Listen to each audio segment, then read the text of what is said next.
Good evening. I don't have any rivers for you. Unfortunately, my usual parking spot was taken up by a beautiful camper van wearing American style number plates like my SLK is now wearing, but I'll come on to that in a minute. Sunday sermon from Geoff Buys Cars, a relaxed video, an update on some of the things that have happened this week, and some stuff to talk about on my general Sunday evening ramble. First up, general update has some news on the car clear out that was announced on Monday. So on Monday I did a video saying I wanted to get rid of 3 cars by Sunday. It is now Sunday. How are we doing? Well, the Amiga is going tomorrow. The Smithy Volvo is sold and gone. And the SLK, well, I've got 2 people messaging me about it, but neither of them have turned up to view it yet. However, I do have some stuff to say about all 3 of those cars. So what did I do last week? Well, last week I actually took the Smithy Volvo, the family, on summer solstice, Wednesday, the longest day of the year. We took the Smithy Volvo to Barry Island and we have some fantastic photos. Here's Gwens' house. Here's Pam and Micks' house. Here it is at the Waterfront. And here it is at Smithy's local pub, which isn't in Essex, nor is Pam and Micks' house. They were all filmed within about 4 miles of each other. We got a new keyring for the car as well, with Smithy's Indian takeaway order on it, and we got a Barry Island stick of rock. Everything in Barry Island is Gavin and Stacey themed, so hopefully the new owner will take it to Barry Island on a really, really busy day. The car went down really well. A number of people came and asked to take pictures of it, and I did manage to see, whilst we were out and about in Barry Island, lots of people just snapping the car. Also, we went for a swim in the sea, and whilst we were swimming in the sea, seagulls went to our stuff, which was on the beach, removed the weights that I'd put down on top of the pizza boxes to protect our evening pizzas, and that was like my phone and my car keys and whatnot. They moved it all, opened the pizza boxes, and stole our pizza. So here's a photo of the 3 of us at the exact moment that we realise that the seagulls are stealing our dinner. So that was quite funny. Breathe in, boys, because this is a slow bit for clean air. Oh, that's the steelworks. What else is going on? Well, I have stickered up the SLK. That is all done. Here's what it looked like before, and here's what it looks like now. There's not much video of that car because it was a really hot day. I didn't have a hat and my microphone wasn't working, but Russ from Science Central's done a really great job on the SLK. What do you think?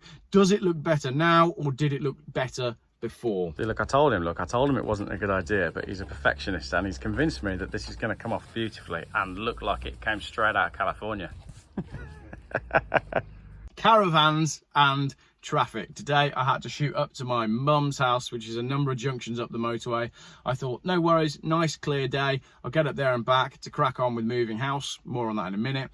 And on the way up northbound on the M5, I noticed that southbound on the M5 the traffic's kind of stopped, and sure enough, there is a caravan on its side. Now, one of the great things about tents and camping is your tent doesn't turn over on the way to your holiday, ruining your week and everybody else's day. Tents don't do that, caravans do. It was a Skoda Octavia, I think, that was pulling the caravan, and the slightly older lady was on the phone at the side of the road looking understandably stressed, and then the motorway was diverted for 2 junctions because nobody could get past it. So well done to everybody who was on the M5 southbound today, and the people I felt sorry for the most was anyone who was in an electric car. What do you do in an electric car when that happens? You're sat in traffic, you're saying, you know, you've already got range anxiety and you've already got anxiety for your car going to catch fire.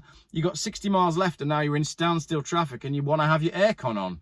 That must be terrifying. This morning, I took this car, my Volvo 850, to the Wheels on Wednesday breakfast meet. There were some superb cars there. My favourite was the RS200. We had the seats down. We had a car rug in the back. There were 4 kids playing Hot Wheels whilst I was rocking around taking pictures, and that was great. I keep saying this on the channel. The very essence of a Geoff car is a car that you can take to a car show in the morning, do a house removal in the afternoon, and then take it to the tip at the end of the day. Volvo 850 with gold wheels, absolutely winning at being an all-rounder today. However, a couple of things to say about the Wheels on Wednesday show. You might find this as well. Too much modern stuff. I mean, I'm in an 850 with gold wheels. It's obviously retro, if not classic. I was parked next to a white Insignia, and the guy seemed to spend the entire show sat inside the car with the engine running on his phone. I mean, sure, you want to run your aircon, but like, you've come to a car show. Well, firstly, you've come in the wrong car. Secondly, you've parked in the wrong bit, but maybe that's on the organisers.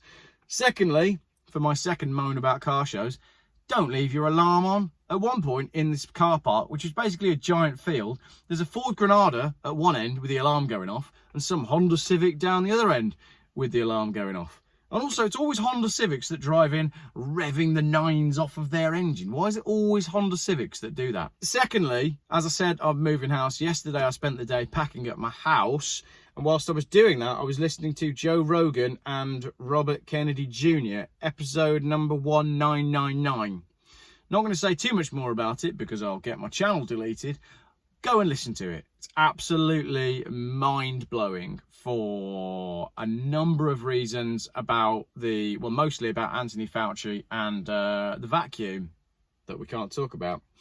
Secondly, talking about my videos, I said last week in a video that there was enough lithium to replace every car with an electric car. I was wrong, as many of you highlighted in the comments. The article quite clearly stated that only 25% of the lithium is mineable, so we can only make 25% of the cars, which means only 25% of you are going to be able to have a car. That means the rest of us are going to have to walk, notwithstanding that unless you're watching this video and you are part of the elite connected to the cabal, have got connections, are extremely ludicrously wealthy, you won't be having a car at all. So just a little addendum to amend that video. And lastly, a couple of things. What's coming up this week? Well, I'm doing a collaboration with Funky Prepper. I think that's a Wednesday. Very much looking forward to that. I'm driving out to where he is to get to his fortified fortress to talk prepping and have a chat and understand what prepping's all about. So there'll be a video on my channel and one on his channel as well. Let me know if you have any questions that you want to ask him. The Transformers cars video, that's coming this week. I've got a hilarious letter from an irate Irishman that was written to the passport people, which I'm going to be reading out. That's a quality rant, that one is. We've got some stuff about the AA as well. Have you had any issues with the AA, the breakdown service? I want to hear from you if you have, because I've had a number of emails from people raising a couple of different issues. So let me know if you've had any issues with breakdown services in the last few weeks.